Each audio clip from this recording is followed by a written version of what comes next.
ஏமாறாதே. திருமண விழாவில் உறவினர் பிள்ளைகளோடு விளையாடிக் கொண்டிருந்த சிறு பிள்ளை ஒன்றை தனியாக இருந்த நேரத்தில் முகம் தெரியாத ஒருவர் சாக்லேட் ஒன்றை கொடுத்து, இதைப் போல இன்னும் பல சாக்லேட்டுகள் தருவதாக ஆசை வார்த்தைகளை கூறி இன்னும் தனியாக ஒரு இடத்திற்கு அழைத்து சென்று பல சாக்லேட்டுகளையும் கொடுத்தான். தன் தந்தையையும் விட இவர்தான் மிகவும் நல்லவர் என்று அந்த சிறு குழந்தை மனதில் எண்ணியது.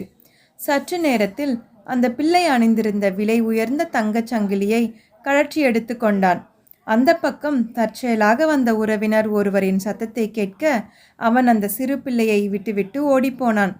அதற்கு பிறகுதான் அவன் ஒரு வஞ்சகன் என்பது அந்த பிள்ளைக்கு தெரிந்தது. இதை போலவே சாத்தான் கவர்ச்சியையும் உலகத்து இன்பத்தையும் காண்பித்து விலையேற பெற்ற ஆத்துமாவை திருடி அழிவுக்கு நேராக கொண்டு செல்கிறான். நமது தேவனாகிய பரம தந்தையோ நமக்காக தமது சொந்த குமாரனையே கொடுத்ததும் அல்லாமல் விலையேற பெற்ற இரட்சிப்பையும் நன்மையானதையும் அழியாததையும் கொடுக்கிறார். அவரிடம் அன்பும் சீர்திருத்தல் மட்டுமே உண்டு, வஞ்சகம் கிடையாது. சிந்தனைக்கு.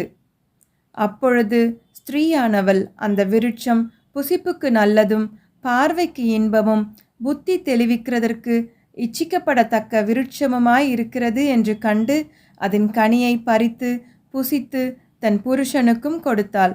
அவனும் புசித்தான். பிசாசனுடைய இச்சையின்படி செய்ய அவனால் பிடிப்பட்டிருக்கிற அவர்கள் மறுபடியும் மயக்கம் தெளிந்து அவன் கண்ணிக்கு நீங்கத்தக்கதாகவும் சாந்தமாய் அவர்களுக்கு உபதேசிக்க வேண்டும். ஆமேன்.